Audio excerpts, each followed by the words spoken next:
Have you ever wondered what goes into your favorite brand's digital marketing strategy? I'm Tara, the founder of TJ Creative Agency. And I'm Audrey, the creative marketing director of TJ Creative Agency. Whether you're an influencer, a business owner, a content creator, or just an overall creative person, we'll teach you how to create the perfect social media strategy and build your brand online. All right, welcome Megan to the podcast. Welcome back, I should say. Thanks. So happy to be here again. You guys already have heard Megan, but she wanted like a little redemption because she thought she looked ugly in the last videos. So I wanted to give her a chance to be recorded when she's ready. So yeah, my gift to you, Megan, is thank you for coming back on the podcast. Thanks so much. I'm ready for it. We've told you a little bit about why we hired Megan in the last episode to basically clean up our act. That's why Megan was hired, because Tara and I needed someone to like organize things and make us look like a real business that wasn't just things being thrown together on a whim. Because Tara and I had like good ideas, right? We had good ideas. We had like whatever. We were fine with the clients we were having, but we knew in order to scale, things needed to change. And we also knew we could not do those things. So enter Megan. So I basically wanted to talk to Megan about how she's been able to clean up our act. And just like if you run an agency or run a business or anything, I do think this could be helpful for you. Just some tips on how to kind of organize and automate and communicate with your clients. Just honestly, like the logistics of running a business is basically what Megan does. So I kind of want to just dive into that. Yeah. Okay. So I guess the first thing to start with would be when I came in, I had come from something that was very different from the social media space. So I was much more, inclined towards like B2B sales, really. And so I had that day-to-day structure, the folders of the templates, the automated emails, all of that stuff. So I knew off the top of my head when it comes to clients, there's kind of a protocol that you follow, like a 3-step process of what needs to go in what order. So when I came in the beginning, that was kind of the first step of figuring out what are those 3 go-to necessary emails or touch points or whatever it is. Where are those? And then how can we expand those? So we chose Notion, kind of the 3 of us, in terms of where to put everything. And then in Notion, kind of started to organize, our list of tasks, our clients, kind of giving everybody a little folder to keep stuff organized, keep it structured, get it in one place so that we always had a point of reference, I think was the biggest. Yeah, that was one thing Tara and I really wanted to do, is especially like I just felt like we had information everywhere. We had like Google Docs with information, we had text threads with information, or I feel like we were constantly having to like go through our emails to find like a password to something or whatever. So Tara and I had talked about getting Notion together before Megan even came on. And I was like, I don't know how Notion works. It's like such a learning curve to figure it out. I was like, I don't have enough time to do this. I need someone who like is just good at this kind of stuff, good at organization, whatever. So obviously Megan came in and cleaned that up. I would love if you can kind of walk us through like just like the details of what you have set up in Notion, like what those pages look like and how we use it as a team. Mm-hmm. So Notion, essentially, I kind of think of it as just like the notes app on your phone. And especially with, a smaller company, it's easy for things just to be texted to each other. Like we can just talk in a group message and then just go back and look at that.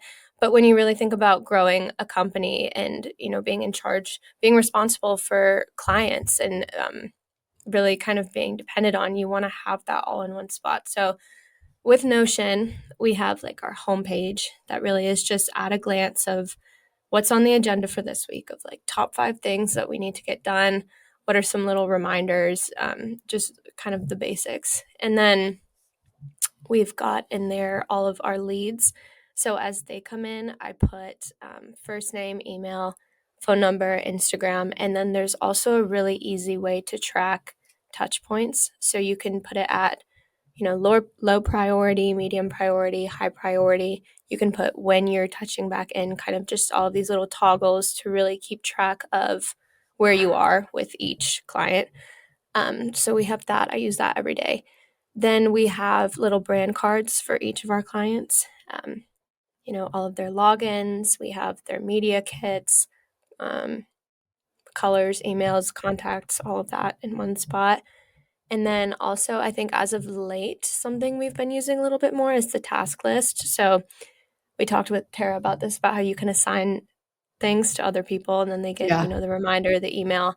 It's kind of like in high school if you had Power School or like Google Classroom or anything like that, kind of sends you assignments like it's homework and reminds you. It's also, I think it's nice because it almost like just adds to a checklist. Like if someone texts me something, it's like, hey, I need you to do this, I might forget it, So at least this one, like, and then you continue, usually like if someone texts you, you continue conversation after that. So then I'm going to have to go back through my messages to find what it is they asked me to do versus this.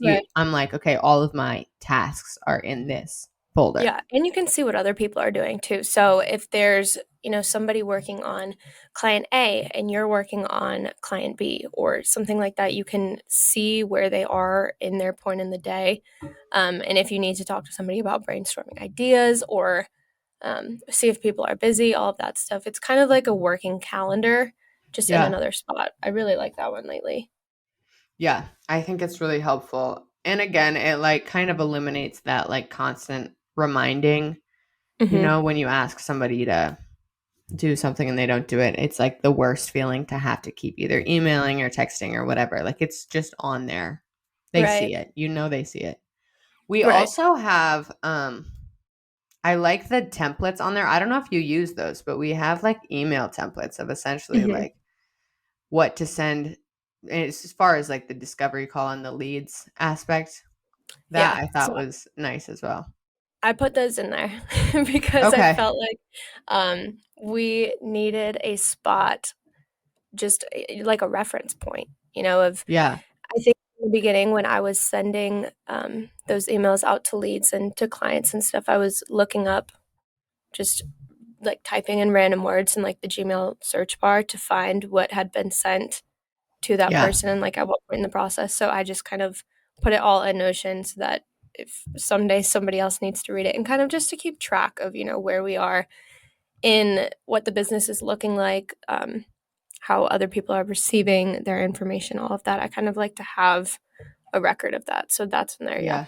I was going to say, I like too how Notion, you can add those tables. That's what the task list looks like. But that's what I do for like podcast outreach too, because I want to, I always put like obviously who it is, and then I have their email, and then I'll put the date of the first outreach. If they said yes or no, what day they scheduled. If they said no, then I had the date of the second outreach and things like that. Because otherwise I'm going to forget. Like if I don't have it in a table like that or written somewhere, I'm going to forget when I emailed them. And I'm either never going to email them again or it's going to be like months down the line. Yeah, exactly. I think that too, with all of us kind of being in different places, having everything in Notion, it's almost like sharing a brain. Like there's a spot for random notes that you want to put in, and then we can get notified if you tag us. You can add on to existing lists. Like we have right now, when I do the discovery calls and any of those other little meetings, I have a running list where you can click over somebody's name and toggle into the different dates that we've spoken with them and see what we've talked about every single time. So if there's a day that I were to run a discovery call and then maybe didn't do the strategy call and you did that one, you're able to go back in then and look at my discovery call, read those notes, kind of catch up with where we are. And it makes it feel like we're working in an office or being at least in the same spot, because it helps keep us all like on the same page and know, like obviously we've talked about before how we have our team meetings every week, but this is just another way to be able to keep us on the same page. Yeah, definitely. I do also, like we've told you before too, that we use Later to plan all of our stuff. So, and just Instagram specifically, because I'm going to be upfront with you, Later is kind of expensive. So we just use it for Instagram and then send out the grid or the calendar from there. And I know that Later has TikTok, like has a calendar that you can use for TikTok. We don't really use that. We've made a separate calendar on Notion for separate clients and uploaded videos and added captions in there and share it to them because I don't know if we pay for Notion, but it's definitely not as much as it is to have a separate like social set on later. So for TikTok, we actually use Notion for our content calendars. Yeah. And there's different ways. We do pay for Notion right now with a plan because once you add a certain amount of team members, Oh yeah, that's once true. they have access, there are different plans that you can buy. But you can send specific pages and give certain Right. people different levels of access to your Notion pages. So that's kind of like what you were saying with those calendars. We're able to put somebody in as like a guest or as a user, and they can only see that one specific calendar. Right. Or if, if somebody new were to join the team, you can give them access as a team member to our Notion space, and then they can see all of those different boards, which is cool. Yeah. So Notion's been like a huge part of you coming on and your original tasks, I would say. How else have you kind of implemented organization like since you've been here? What are some other things? I think a big project that I've been doing right now is in Google Drive is my first step. And then I'm actually moving all of that to Notion eventually. But we have a lot of agreements as of late. And with our new branding and changing logos and stuff like that, I've been obviously changing the agreements as they come in and so on and so forth. And so as I write those agreements, I've started to keep folders in Google Drive that are, blank photography agreements, blank client agreements, blank this, and then highlighting, the variables in package price, in start date, in content deliverables, and names, stuff like that, kind of getting that template basis so that things are going to get to the point where it's just like plug and chug. Like you can just go and not have to sit there and like write everything out. And having those folders in Google Drive has been really helpful, not only for those agreements and those templates that I've been doing, but also for onboarding stuff. So right now, since we've been taking on new clients, obviously this is my first time like with the company that we've been taking on new clients. And so having all of that in there has been really helpful, and then getting that all in one place, because a lot of that is really specific steps that need to be followed of, the payment forms, the logins, just all of that stuff that's within that realm. And so making sure that everything's organized over there has been a big part right now. Yeah. Even, you know what? I want you to talk about the inbox, because I think that the hello inbox, if you ever email hello@TJ Creative, you're talking to Megan. So she has access to and that. I only recently started changing the signature on the email because it's Tara's still at the bottom. Like it has a really big Tara. And so now sometimes it'll say like, best or take care, like operations manager Megan, and like it's small and like bolded, and then it's still really big and it says Tara below it. And sometimes people will still respond and be like, thanks so much, Tara/Megan. And I'm like, I should just like delete this out of here. Yeah, I was gonna say you should just take Tara's name off. Yeah, but I think it was kind of messy. We had a lot of stuff in that email. How have you organized that? I've marked a lot of stuff as junk. So we were getting emails from like Fandango. I don't know if Tara's just been using that email to sign up for stuff, or just putting it in somewhere in some inbox for a newsletter. I don't know. But so got through kind of like the junk and spammy stuff. That's kind of avoided that. And then also created folders on the side that kind of automates when emails come in from certain people. They'll still show up in your inbox, but they'll be flagged as a folder that's on the side. So, for example, let's say McDonald's was a client. If McDonald's emails us, it'll come into the inbox and have like a little tag on it with a certain color, and that'll automatically put it in that McDonald's folder in the side of the inbox. So that kind of keeps a running record of where stuff is, what's been exchanged between us. So what are those folders on the side? Did you organize it by clients? Did you organize it by like, how have you organized those folders? So there is a folder for each client, and then each client is broken down into agreements, contracts, content deliverables, and then just general kind of discourse if we've been emailing back and forth. That's kind of broken down over there. Then there's also a tab for just client outreach, like leads and stuff, has just kind of gone in a general one if it's people that we've just been kind of meeting or starting those beginning steps. That just goes in a basic one. That's what I use the most. And then the other stuff is kind of just general. Like I think that there's one for like Vesta, like payroll and stuff, and then one for Notion, like all of that kind of just goes into its own. I don't think people talk about like email organization much. Like I told you, I used to just star everything. And then I go through the stars and I'm like, what the hell is this? I'm like, star this as in go back to this later. Yeah.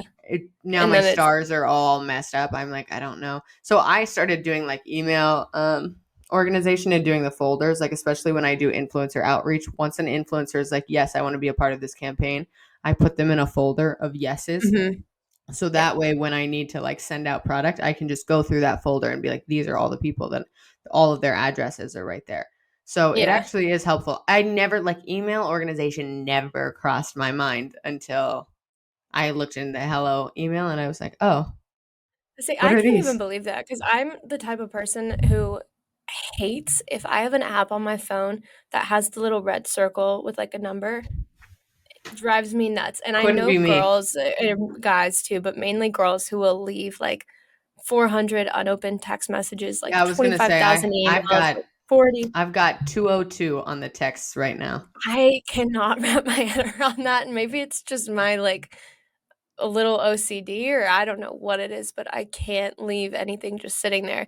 So when I got the hello email, put it on my phone. And that's the first time I put an email on my phone because I have email trauma. Like I used to get so overwhelmed with emails, just scared to open my laptop in the morning. And obviously this was important to me to kind of stay on top of. So this is the first time I ever put an email on my phone. And immediately I had the little red circle and it was like every 5 minutes like, someone was popping up. And I was like, and that's how you started organizing things as junk because you realized, why do I keep getting notifications when Fandango emails us? Right.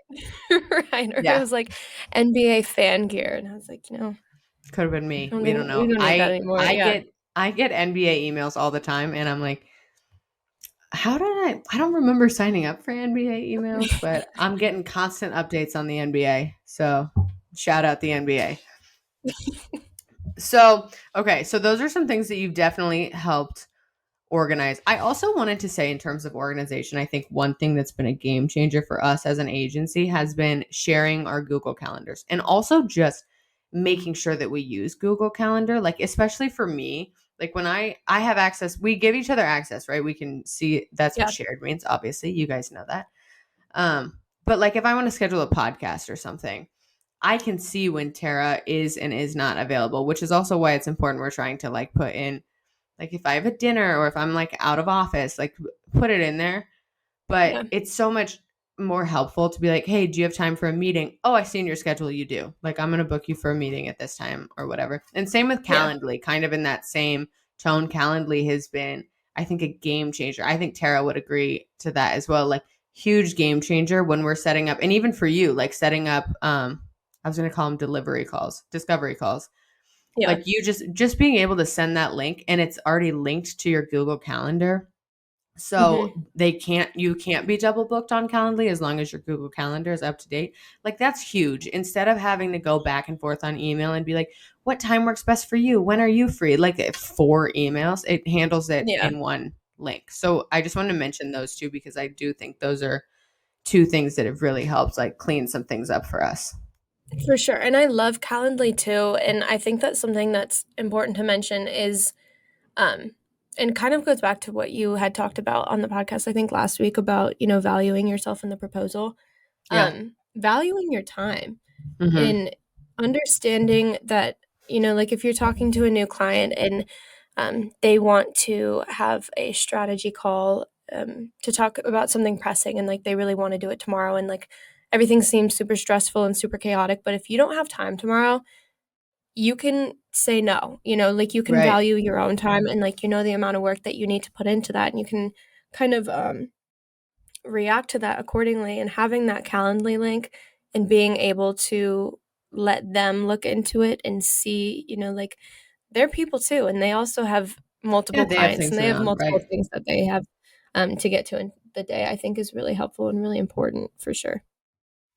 Yeah, I totally agree. Also, kind of on that topic, that kind of leads me to two different things. But on the topic of like valuing your time and not just agreeing to do things last minute, that's been something that I've personally changed if I take on clients. And I think Tara has too. We used to really jump the gun and just sign a client, immediately start working with them.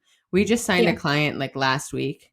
And I was like, okay, give me 2 weeks. I'll make your grid. We'll have a week to go over it. But like, things are not going to start going live next week. You can start paying in April because that's when we're actually going to start doing what's on your contract and everything will be signed. Like you need to essentially give yourself enough time to get to know the clients that you're working with. Because if you just start posting things on their behalf, making marketing, like talking as if you're their voice, but you don't know their voice yet, like it's not going to work. So you need to give yourself time to get comfortable with the clients, what they want, what their goals are, like what kind of content that's going to look like.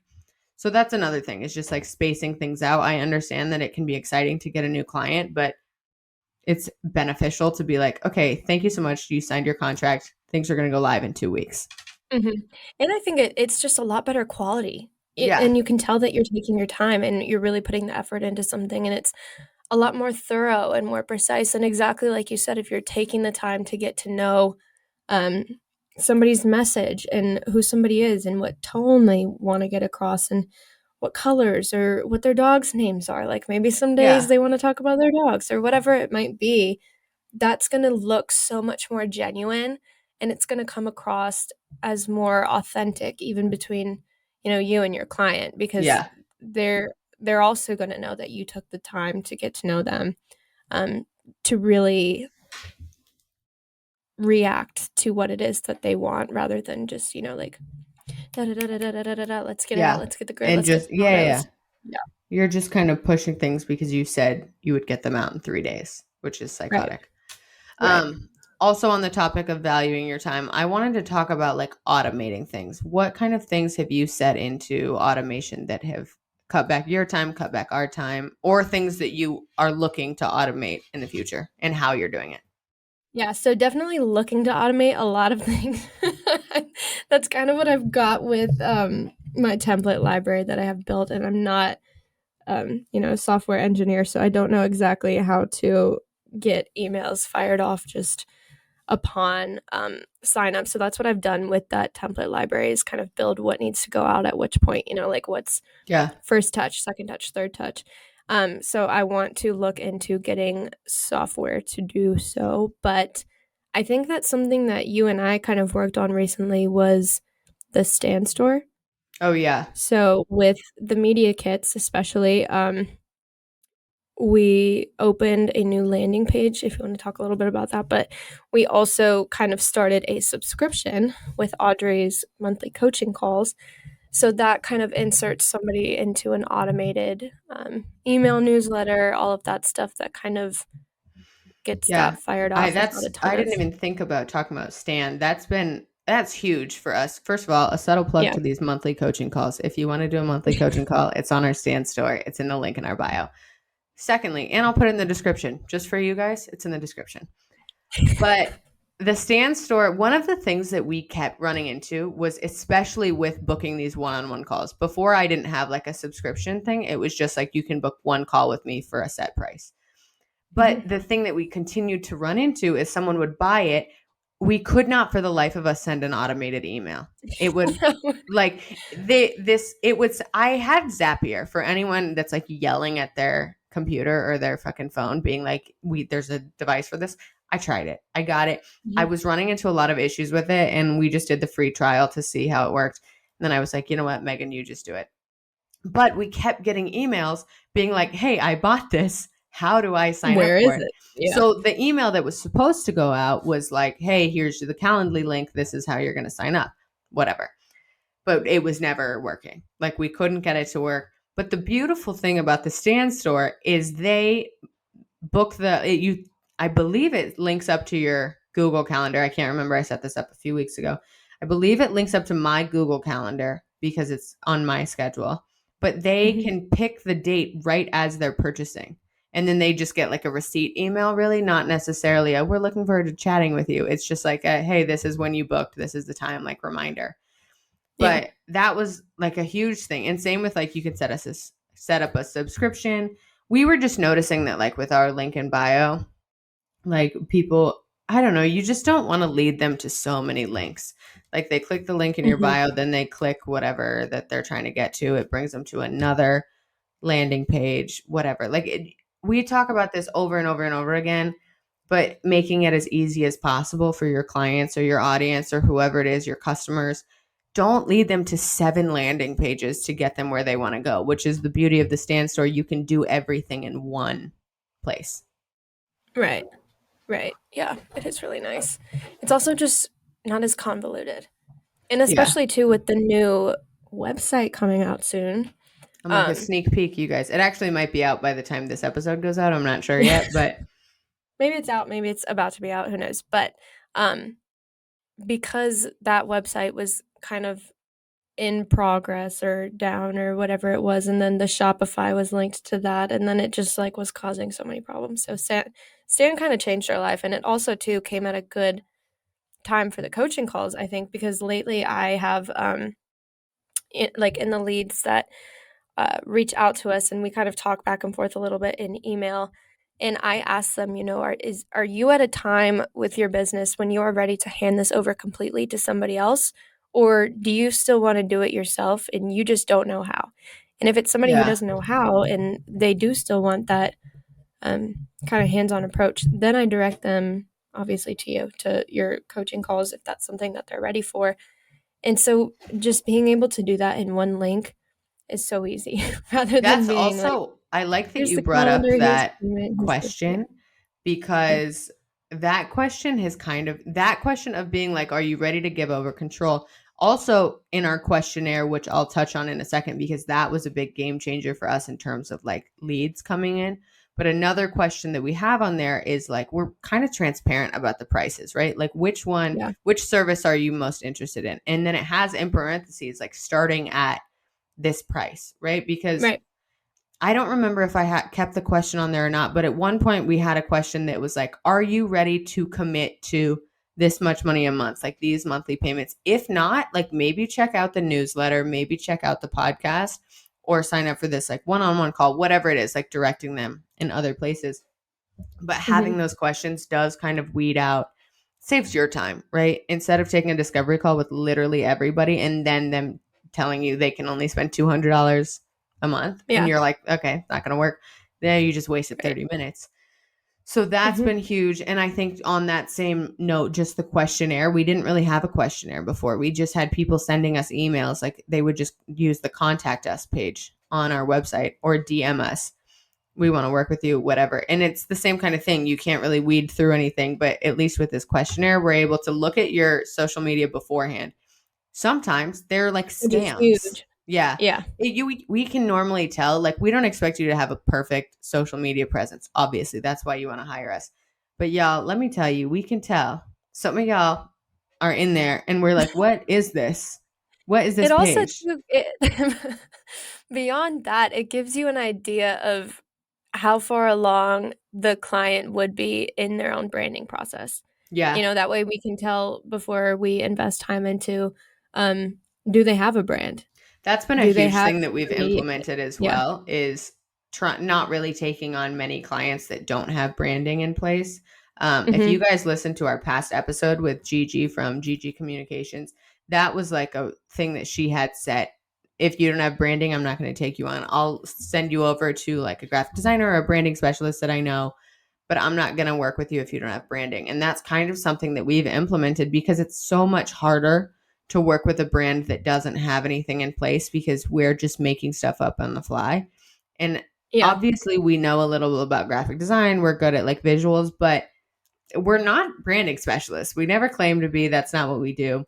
So that's another kind of thing that just in terms of like weeding people out from those lead forms. Yeah. And we've got now our own Google Forms that go out to people who make it through people who make it through, as if it's like a competition, but people who I guess move forward past the discovery call. There's the personification forms, there's brand goals, who are you basically forms. That is another part that I wanted to touch on with you, is that communication. We did an entire episode a few weeks ago about like things that you need to talk about in your discovery call. So we're not really going to go over any of that. If you want to hear more about questions that we ask in our discovery call, be sure to listen to that episode. But I want to talk about communication, because you're really the first person that, if we have a lead come in, you're the first person that they're talking to. So do you just have like templates, or are you personalizing them? Like, how do you, Megan's very good at making everything sound like professional. I'm really blunt in my emails. I'm like, this is what I'm thinking. And Megan's like wording it beautifully. So like, how are you, like, what? I told you I have email trauma. Yeah, literally, you're like, I overthink all my emails, and that's why they sound so good. Yeah. So yeah, what's that like communication like? So it all starts with a template, obviously, but then I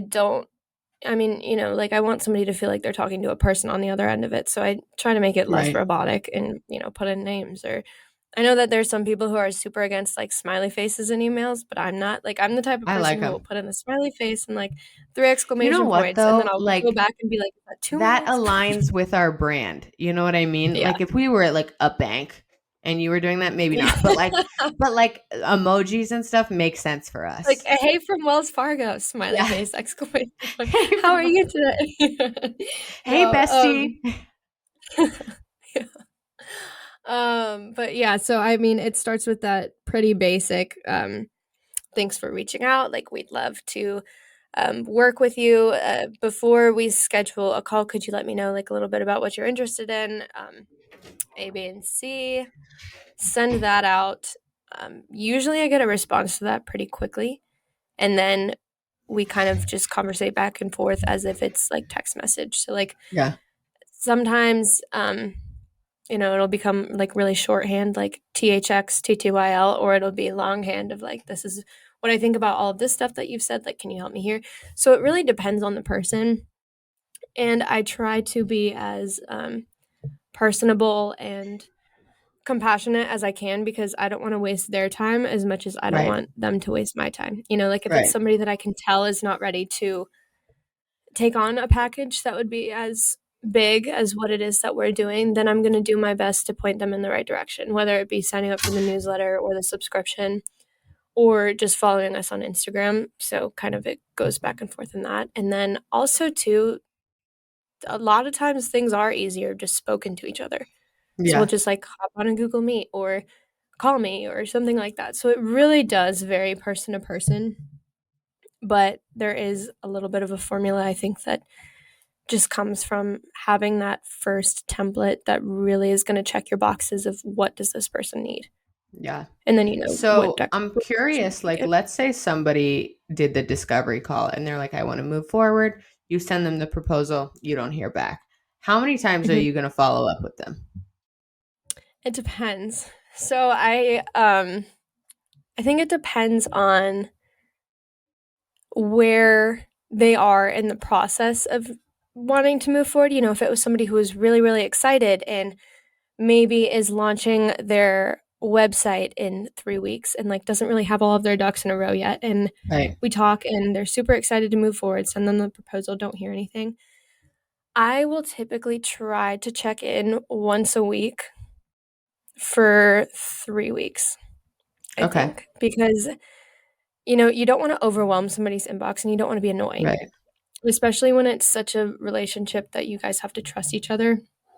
You don't want to be overbearing in that sense. But there are people that I think it's okay to wait a little bit longer in between. If maybe somebody who's doing okay right now and somebody who doesn't really need your help but wants to eventually but isn't really sure, and you don't want to push them in either direction because you want to work with clients who want to work with you.